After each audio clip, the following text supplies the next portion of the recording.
CyberCrack is an enterprise risk management community with a special focus on cybersecurity, risk management, and emerging technology. And we have the fastest growing community with 20,000 plus members globally. So we have lots of knowledge sharing webinars, sessions, and workshops. And we are recently coming up with the second masterclass on digitization and operational risk. This Mr. Srinath Mantri Pragada, which starts from 17th April. I would request all of you to check the details for the same in the chat box. And now let's just get to the topic for today, as we have already wasted a little bit of time. So today we have a session on red team assessment, and to deliver on the topic, we have with us Mr. Manpreet Singh. Mr. Manpreet has an overall working experience of 5 years and has an expertise in vulnerability assessment, penetration testing, application security, red team assessment, Active Directory, network security, and much more. So thank you so much for joining with us, sir. The platform is all yours. Okay. Thank you, Meghna. So good evening, everyone. First of all, my apologies for delaying that. Welcome to this webinar on Red Team Assessment. Thank you, CyberCrack. So, as Meghna said, my name is Manpreet Singh Hebri. I'm a director at Darkneck Cybersecurity, and I am OSCP and OSCE certified, and I have 5 years of relevant experience in the industry. So let's get started. So the first thing is, what exactly is a red team assessment? So this is a definition that is taken from Wikipedia in the context of cybersecurity. So first thing we need to understand is how is it different from a typical pen test. So a pen test actually involves ethical hackers trying to break into a computer system where the blue team is aware about the pen test and is ready to mount a defense. Basically, it's trying to say that whenever actually a pen test is conducted, the blue team, the IT admins, and everyone is actually notified. They do whitelisting to ensure that all the ports are actually reachable from the source IP address. They also do whitelisting to ensure that your SOC or whatever monitoring solution is there, it does not block you completely after a subsequent number of failed attempts. Now, this was about a typical pen test. A red team is completely different. A red team goes a step further and it adds physical level penetration, meaning that you could also it could also involve activity where you're actually impersonating as a security guard or a company employee. You're creating a fake visiting card and you're just entering the premises. You're trying to bypass the physical security measures. However, typically in India, this part is not covered in red team assessments in most cases. Second thing that is included in red team is social engineering. So social engineering, it could include phishing, wishing, smishing. Mainly phishing is also done via phishing. Fake email is actually sent to the employees, and if they actually click on that link and they download and execute the file, then the malware would execute on the system, and this is how they bypass the perimeter level security and they gain access to inside the network. Now, the key difference here is that the blue team is given no advance warning of red team. In fact, to put it in this way, only the SPOC from the company and the actual company who's doing the assessment, these are the only people who are aware that this activity is going on. The company is strictly prohibited to that they should not disclose that such activity is going on. The employees should not know that such activity is going on. It only gets disclosed once the results are published. If blue team finds any alerts for that, it would be treated as a real intrusion because they are not aware. that a red team assessment is actually happening. So basically, it's more targeted. The goal is to test the organization's detection and response capabilities, and the red team will try to get in and access sensitive info in any way possible.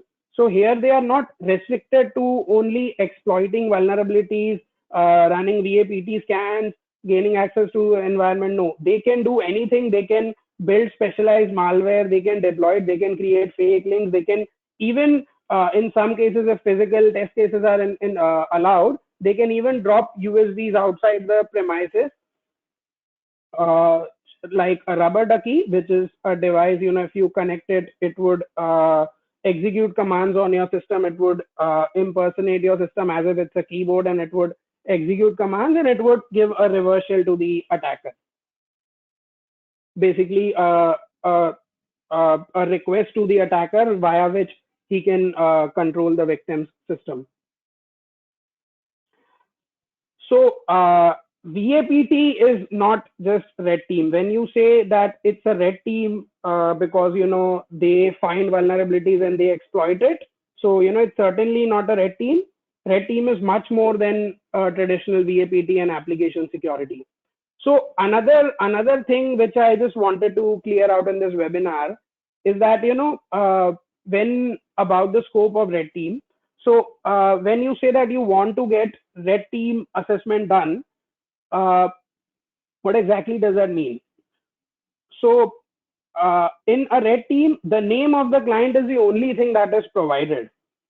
The name of the client, and you can actually do and find whatever info on that client via on the internet, on the dark web. You can find whatever info and use it any way you want. You're not restricted anyway, and you're not given any insider information like IP addresses, any sort of whitelisting, any form of credentials, nothing. It could be restricted if the client is a company which is global. For example, if a company is doing red team assessment for Microsoft India, then certainly the scope would be restricted to Microsoft India. You would not be allowed to attack, Microsoft servers which are based out of US.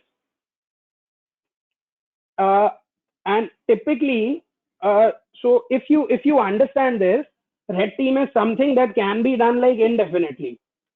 You can just keep on attacking the company via different means again and again every day. So where does it end? Obviously there has to be a deadline to this. So red team is typically a time bound activity or a target bound activity. A time bound activity means that okay, you do red team assessment for 2 months, and you try and exploit as many servers, and you try and extract as much information as possible. Or it could be a target bound activity.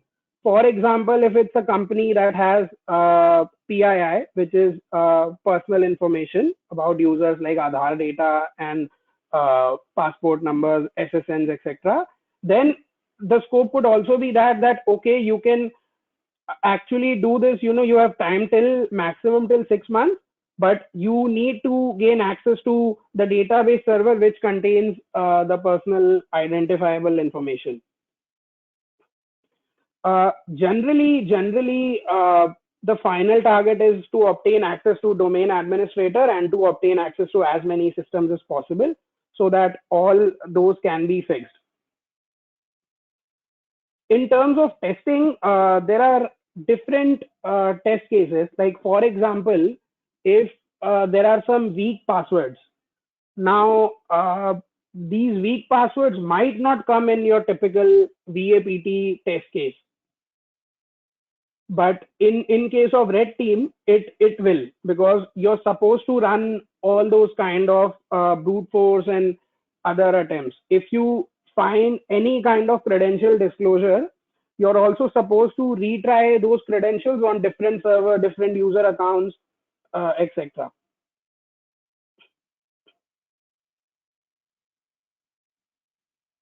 So another thing that we have here is the main So I call this phases in red team. So when you say a red team assessment, typically these are all the phases that are done. So first thing is information gathering. Now information gathering is done via web. But when I say web, people just typically search they would simply do a Google search, and if they find anything, that's okay. If not, uh, you know, they just stop there. However, if you utilize OSINT, OSINT is nothing but open source intelligence. So there are many open source intelligence tools which are available for free, which would provide you with a whole lot of information from what you would find in a typical Google search. This could include finding email addresses, finding employees, finding their addresses, finding their social security numbers, finding default passwords of the company, uh, their email address pattern, like is it first name dot last name, is it just first name, is it just first letter with the last name at the rate. So all that is typically found using a lot of OSINT tools. There's also something known as Spiderfoot. So Spiderfoot does this task of automating this open source OSINT information gathering. It covers many of the test cases, although most of us would agree that manual intervention would yield us better results. But personally speaking, I've used Spiderfoot, and it's very useful. It does take a lot of time for the scan to get completed, but the end result is something that is very useful. Then there is something known as Shodan. So Shodan is a website which would give you a lot of information that is useful for attackers. So real life criminals and attackers, who do malicious activities, they also use Shodan. Shodan would provide you, you can use Shodan searching, you can use the query search, and you can gather different results. You can even find open webcams, you can even find uh, servers in a particular region where they have RDP port open. You can find servers having Windows XP and having SMB port vulnerable. So those who are familiar with pen testing might know that Windows XP, if it has an SMB open, it's very vulnerable. The next thing is known as credential stuffing. So credential stuffing is nothing but just credential reuse. So as you might be aware that a lot of companies are actually getting hacked day by day. Uh, Recently we've heard about Facebook, we've heard about MobiKwik. We don't know what is confirmed. We don't know what is there. Some people are claiming that the data that is leaked is genuine. But there are many cases where this data, which has been leaked, is actually available on the dark web. Uh, that too for free.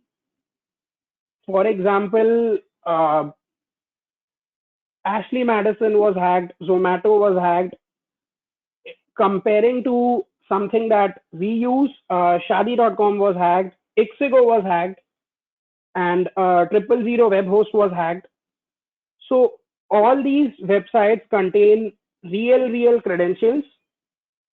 The idea is that once you have the email address and the password which was used on that website, there's a very high possibility that many of the users will use those same pair of credentials on different websites also.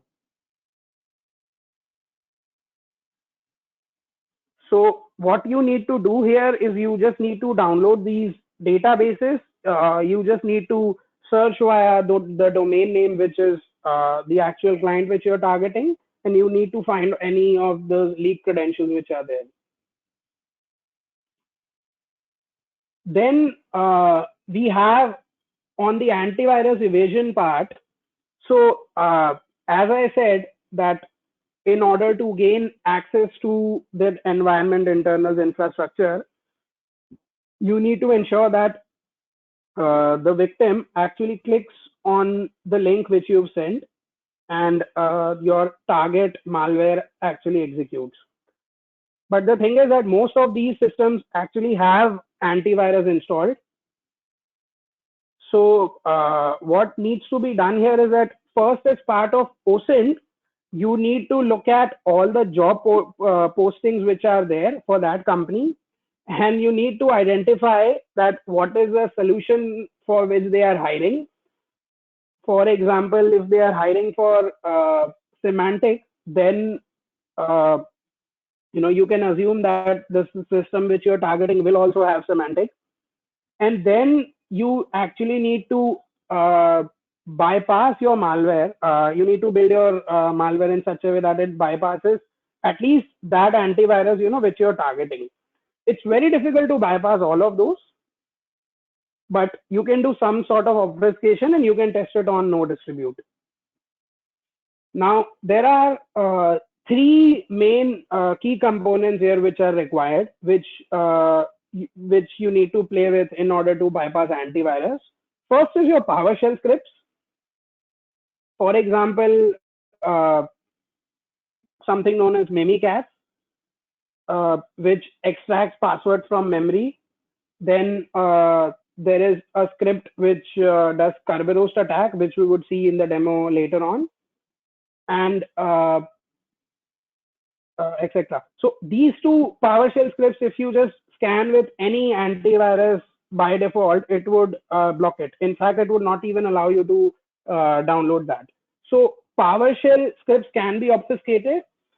The reason this is different than your typical files is because PowerShell scripts are not executables. They are text files, and that code needs to be obfuscated. Coming towards the second part, as I've just mentioned, antivirus evasion, that is for your typical exe file. So what can be typically done here is that you can use a debugger like Immunity debugger and Oli debugger, and you can change the flow of you can change the execution flow in order to bypass the antivirus. This would certainly require some specialized skills, but that is something that is done. If someone has heard about the CCleaner hack, this was something which was resembling. They were able to gain access to CCleaner environment, and they were able to upload the CCleaner binary with a malicious one, which was obfuscated using these debuggers. Then the next thing is your web shell antivirus evasion. So if you're many times if you're doing web application pen testing, one of the key findings for that is malicious file upload, on which you can just upload a file which gets executed on the server side and you achieve remote code execution. However, these web shells typically are just scanned by antivirus solutions and deleted. Almost all the antivirus solutions have database of the most popular shells, which are built using different languages like PHP, .NET. So just to clarify here, the kind of technology that your application is using, your web shell will be something that is specific for that. For example, there are different web shells which are there for PHP. There are different web shells which are there for .NET. There are different ones which are there for Apache. There are different ones which are there for Python. Okay. So this is basically our information gathering phase, and we are just planning the attack. The next part is we need to find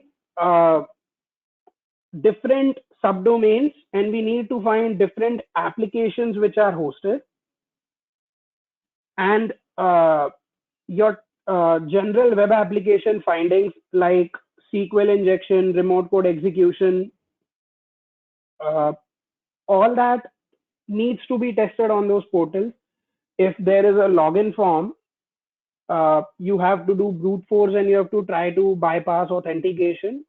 So all these test cases which only lead to remote code execution are tested in a web application PT. findings like cross-site scripting are not given much attention here because again you need to do some sort of social engineering if you want to gain access to an environment using cross-site scripting. Mainly, you try and achieve remote code execution via web application pen testing. So for this, the following things are used. First thing is Burp Suite. So Burp Suite is a proxy. Most of you might be aware about Burp Suite. If you haven't used it yet, you can check out video from Cyberfrat on Burp Suite. It explains the basics, you know. Then your OWASP top 10 vulnerabilities. So not all 10 are covered because we only want to achieve remote code execution, but most of them are covered. Then Metasploit is something that is used if you find a server that has a exploit which is available on the internet. So nothing like it. Then there are also C2 frameworks, which are command and control frameworks like Empire and Covenant, which are based out of PowerShell, using which it becomes easy to perform red team activity, obtain uh, access to the environment, do lateral movement, privilege escalation, etc. Then another thing is you can use your web application scanners like Nikto, and if you have paid ones, you can use that ones also. But the problem here is that these tools would just generate too much noise. So you need to ensure that you're performing this attack on a server which basically should not pinpoint back to you, and it should not raise too much alerts so that you know your blue team gets alerted. However, you know, if you feel that the blue team's capabilities are not very strong, then you can definitely go ahead and use all these scanners. Uh, Another thing is if there is any sort of WAF available on these websites, you can try and bypass it. If it's something behind Cloudflare, there are many tools which would disclose the real IP address of the server. You can use those. Another thing is IP blacklisting bypass. So this is something which is very, very basic. So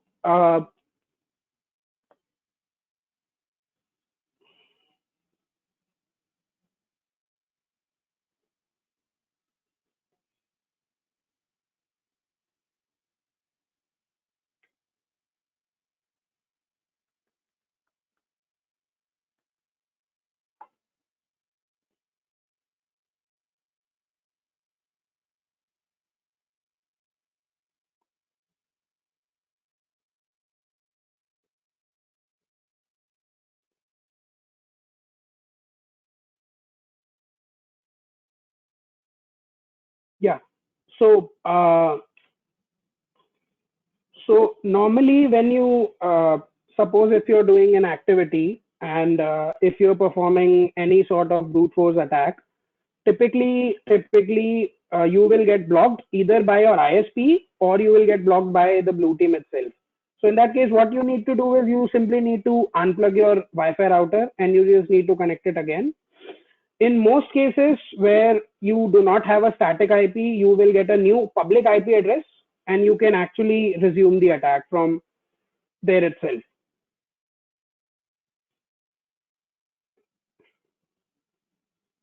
The next thing is privilege escalation and lateral movement. So once we have access to the internal network, we typically, when we gain access to some user account, he's not given admin access. So we need to do privilege escalation so that you know we have admin rights on that system. So there's Windows privilege escalation, there's Linux privilege escalation. Another thing that is done here is you try to bypass IDS using slow Nmap scans in another by tweaking out the tool so that uh, the response is actually delayed, and so it takes a lot of time, but ultimately there's a mere possibility that you might be able to bypass IDS. Then there's pseudo privilege escalation, which is another privilege escalation technique for Linux. It's a public exploit which is available on exploit.db. There's something known as process injection, which is also used for privilege escalation. Then there is another attack is known as parse the hash. So parse the hash is an attack via which if you are able to exploit one system on a domain, what you do is you capture its hash and you just parse the hash on a different system, and if it's vulnerable, you can gain access to another system also. So this is very, very useful for lateral movement. Another thing is there are some tools which require you to run them as a system user and not as an administrator.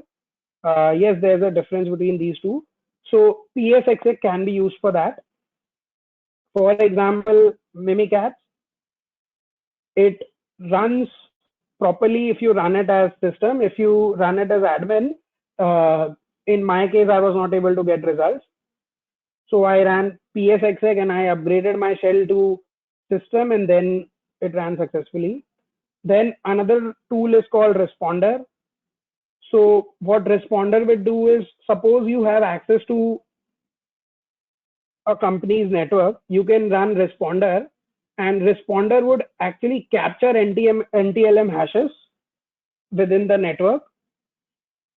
If you can actually decrypt those, then you will be able to gain access to their systems. This entire task is also automated via a tool called CrackMapExec.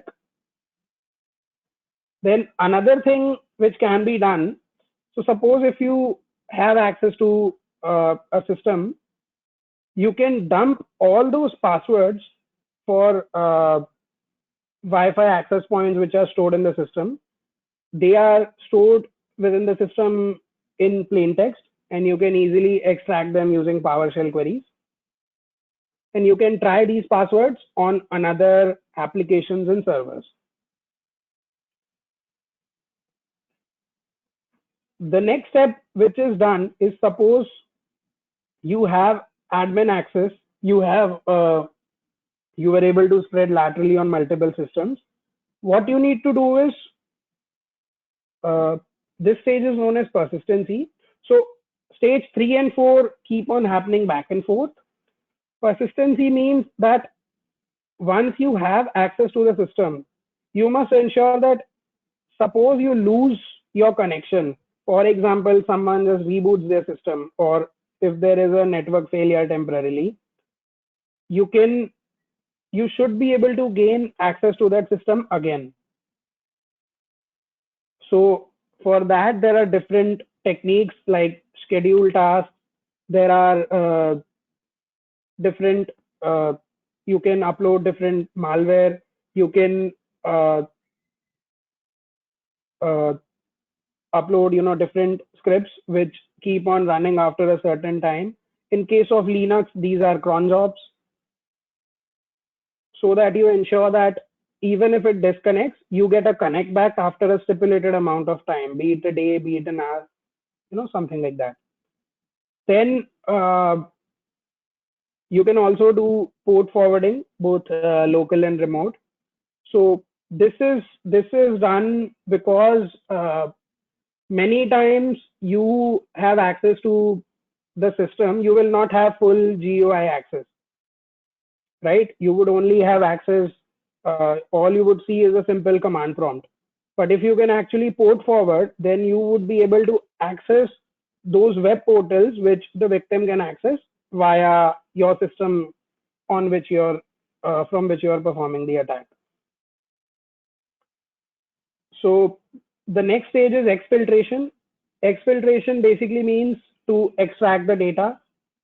So the most common one here is exfiltration using DNS queries, which is also known as DNS exfiltration.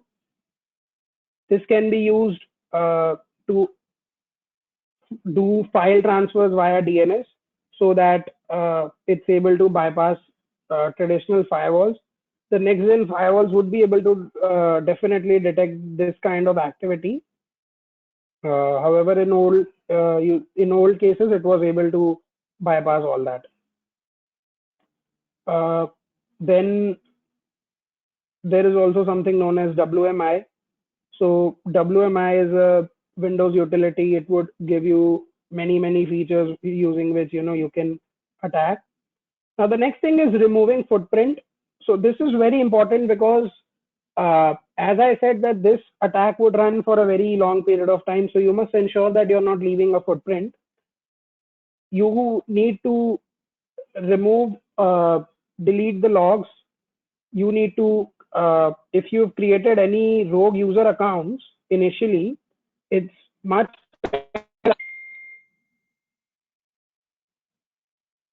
it's much better that you use accounts which are existingly there and you delete the one which was created temporarily, because otherwise if some IT administrator would identify that there is an account which was not created by the team, then definitely that would be a red flag and that would raise a lot of suspicion.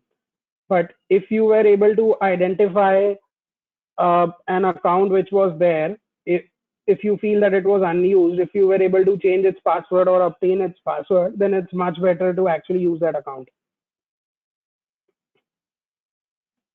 So once you have access to certain systems, as I have said earlier, in most typical cases, your end target is your Active Directory server, your domain controller.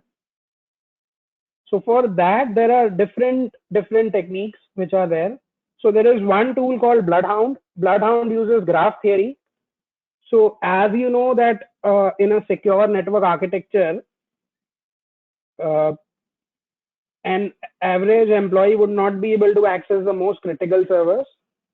So what Bloodhound would do is it would generate an entire graph and it would pinpoint you that if you're targeting a critical server, it would show you which systems you need to exploit and pivot so that you can ultimately gain access to the target, since it's not reachable directly. The next thing is Kerberoasting, for which we would see a demo. So Kerberoasting, basically, it's an exploit for Kerberos, which is an authentication protocol for Windows. So we'll cover that. Then there is also something known as ASREP roasting, which is very similar to Kerberoasting. The next thing is you can abuse users on Active Directory which have DNS admin rights. The next one is, so sometimes the AD administrator would post passwords in comments for users. Like it could be a default password or it could be an old password. So as a normal user, you can query the Active Directory server and you can read the comments which are there. If that is the case, if there is a password in a comment, you would be able to extract that information. The next thing is password spraying. So suppose you were able to brute force one password, you were able to crack one password, you need to try that password on all other systems. Metasploit has inbuilt module for that. Suppose you were able to crack one password, you can run that tool on the entire subnet and it would show you on which system it was able to gain access. Then there's also DC sync, which is another Active Directory attack. There's a silver ticket attack and there's a golden ticket attack. So if you have the golden ticket, then basically you can create tickets for users. So if if an attacker is able to obtain access to your Active Directory via golden ticket, then basically he owns the entire environment. And even if you change the password again, he would be able to grant himself access. Then there's parse the hash again. I've mentioned it here because it also comes into Active Directory attack. And there's also something called parse a ticket, via which you uh, capture one ticket and you use it over other accounts.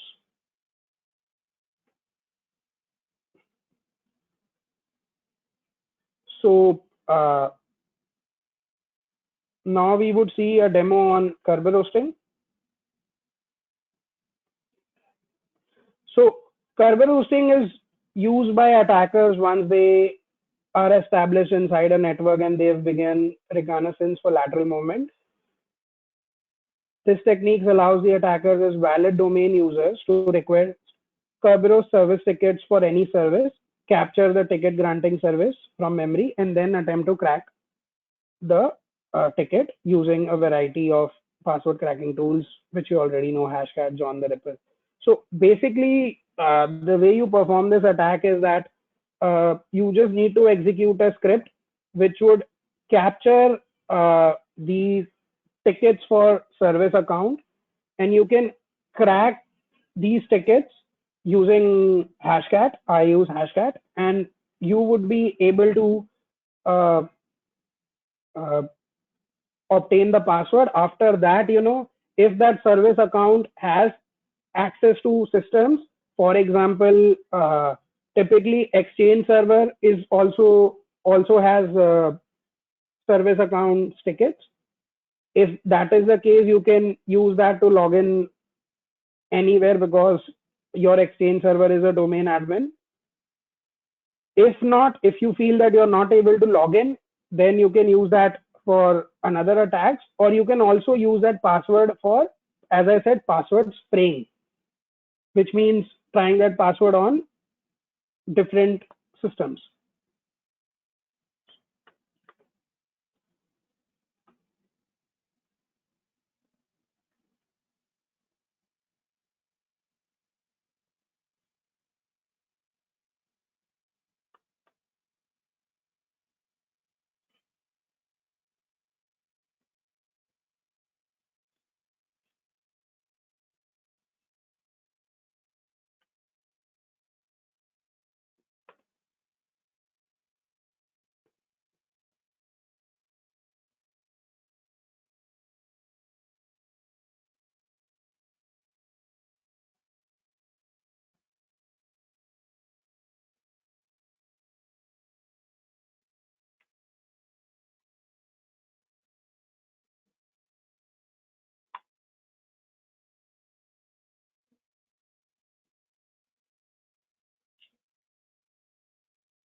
So for practicing, you can download these free virtual machines from Microsoft website,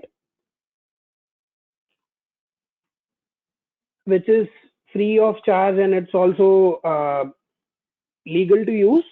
The license would get expired after a certain time. After that, you just need to basically restore the image.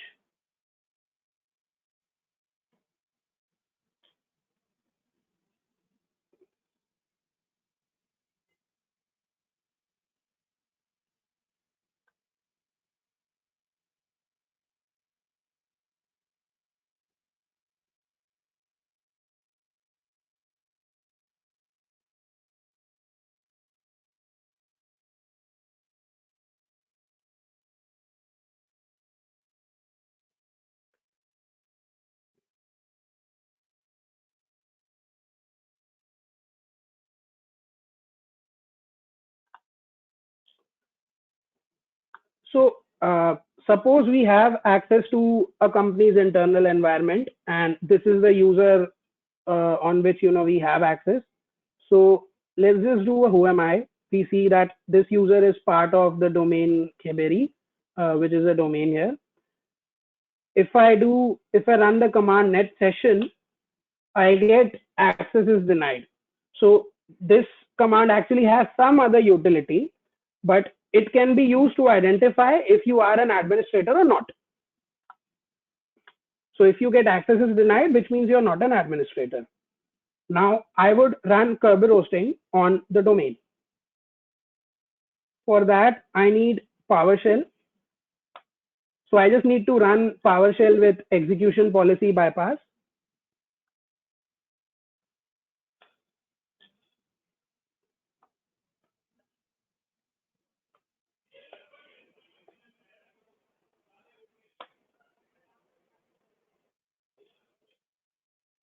So this is the script invoke-kerberos, which is used. This is available on the web and it can be downloaded by anyone to perform this attack. Once you've imported this module, you can just run invoke Kerberos. So let's see if it's able to capture any of the service tickets.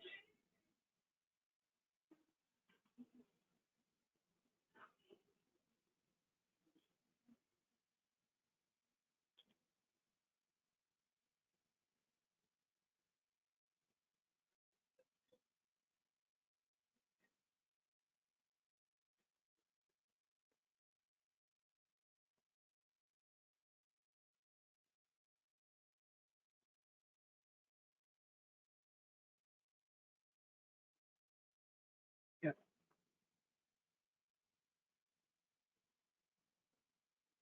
Yeah. So just a minute. The DC also went off post the reboot.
So let's see if it's able to contact the domain. Okay, yes, it is. Yeah. So if you see that it was able to capture tickets for two service accounts, these are SQL 001 and SQL 002. Now, what we would do is, so the way Kerberos works is you just need to export these tickets, you just need to transfer that, and you can crack these tickets offline. So the chance of raising an alert is actually very low. The SOC team would need to identify all those ticket granting requests, and it would need to look like very closely for any sort of anomalies that are there. So I would just run this command where invoke Kerberos, the output format would be hashcat. It would output in such a way. So this is a fix which I got from Stack Overflow, because initially it used to work only via outfile, but recently it just stopped working. So I got this workaround from Stack Overflow. I use outfile and it generates hashes.kubroast file containing the output.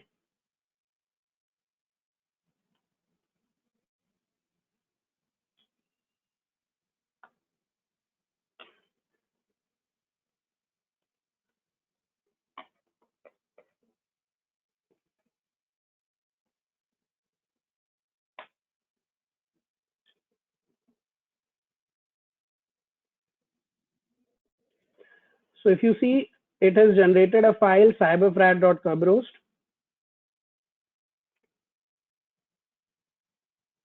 Now what we can do is we can transfer this file. Of course, it won't be as simple as just a drag and drop in a real world scenario.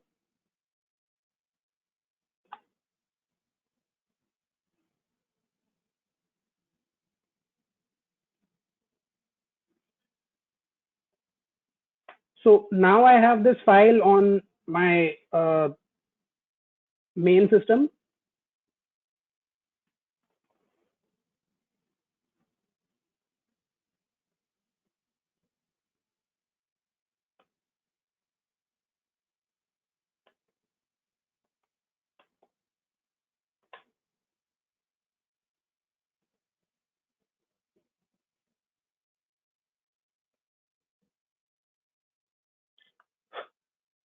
Let me just,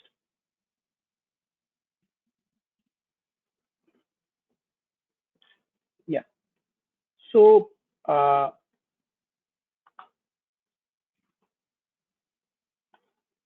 would run hashcat -m13100. So 131m00 13100. This is the type of the hash which you need to specify for Kerberos tickets. This is the type as per hashcat documentation. I enter --force because I want my dedicated graphics card to be used. This is the reason why I'm doing the password cracking on the main system and not in a VM. I do -a0 because I want to use the dictionary line by line. I do not want to make any alterations. I would enter my file containing the service tickets, which is cyberfrat.kerberos, and I would go to, I would specify the dictionary.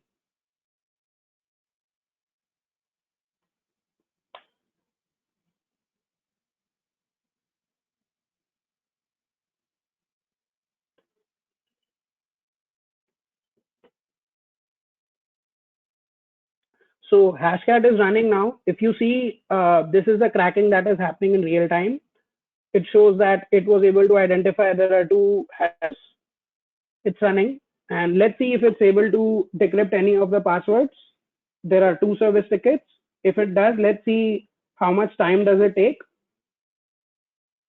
In typical red team assessments, this activity is done on cloud. So on AWS, you get instances which have very, very powerful graphics like integrated, I'm sorry, not integrated, 8 different GPUs servers. So the password cracking time is reduced significantly.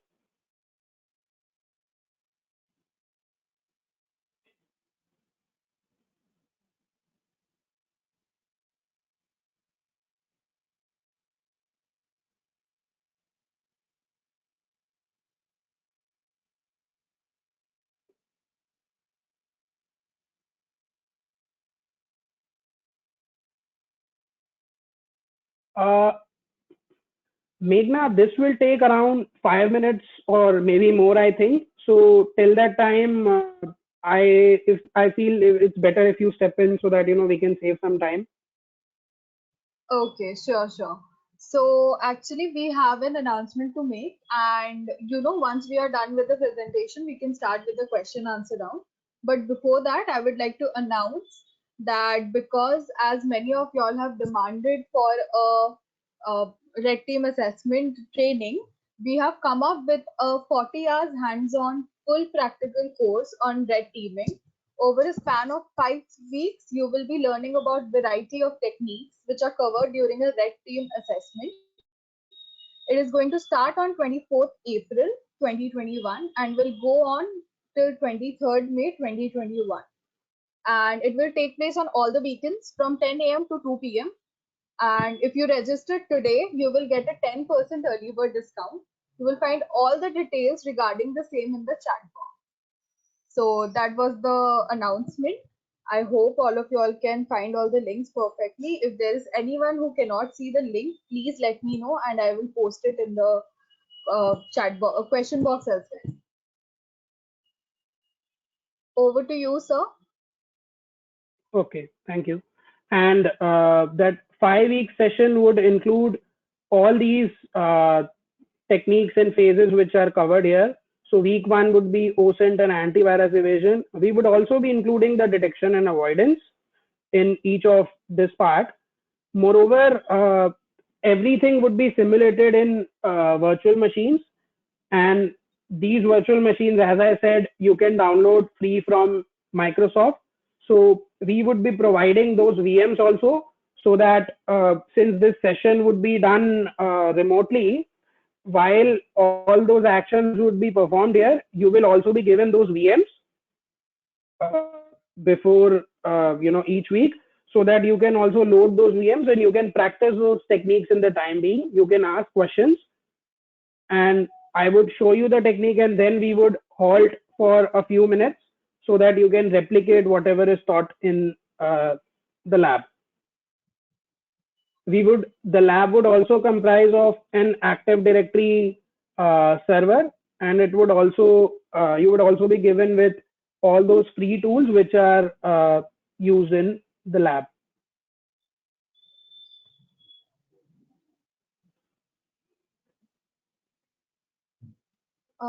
Okay, so sir, actually we have a few questions. Should we move on to that? Yeah, definitely, Oh, definitely. okay. So the first question that we have received for today is how red team assessment is it different from black box? Is it different from black box? Yes. Okay. So when you say black box testing, typically black box testing means you're testing a web application on which you are not given credentials. So Okay. suppose you're given one URL to test, be it internal URL, be it external URL. You're supposed to find out all the vulnerabilities, but you would not have credentials there. That is a similar case in red team. However, as I said, in red team, you're not given any URLs and you're not limited to any URLs.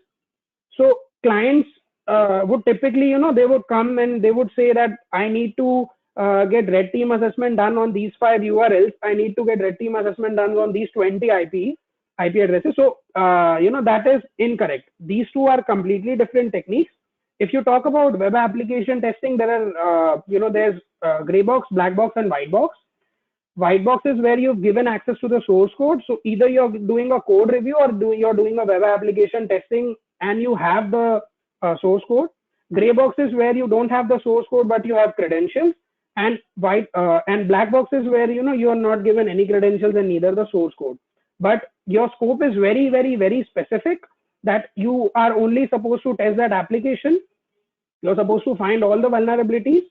If you're able to find the bypass authentication, that's a separate story. But in red team, you're not restricted. Yeah. So I hope I answered that. Yes. So the Okay. next question, Yeah.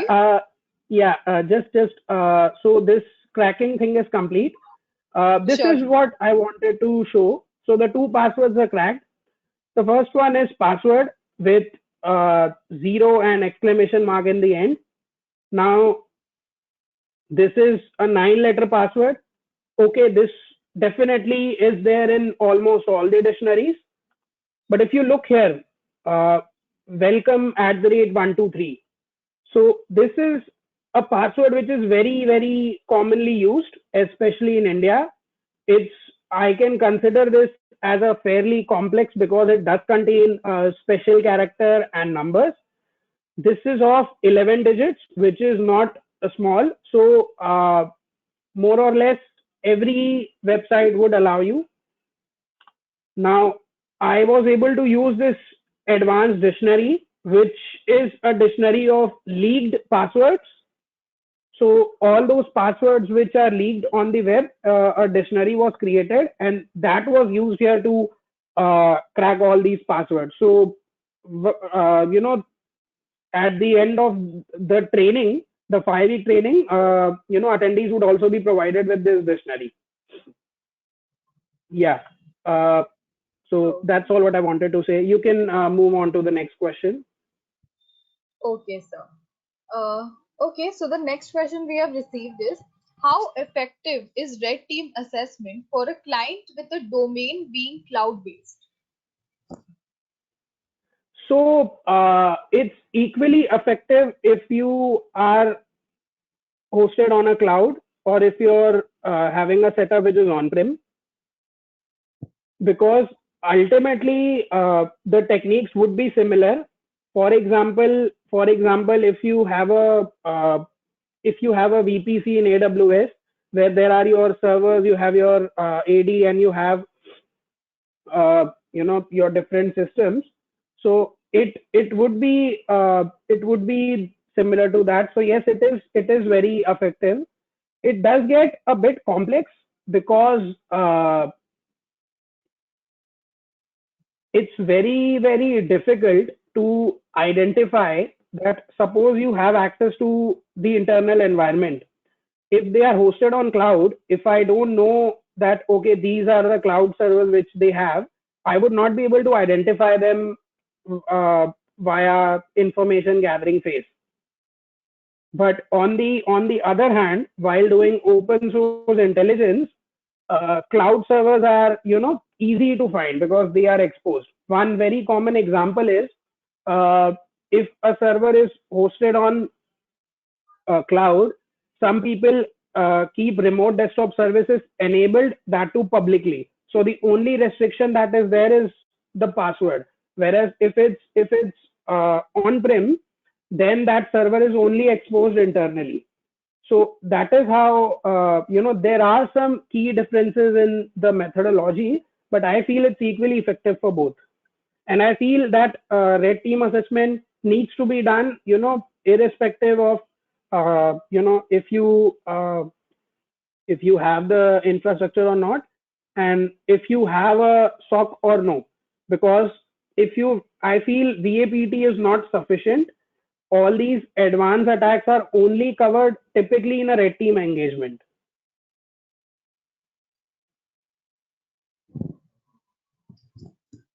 Okay, thank you, sir. And I think we have just one last question for the day, and it is, what would be the best strategy / method to maintain persistence on a victim machine? So the best strategy would be that you identify the user accounts which are there, and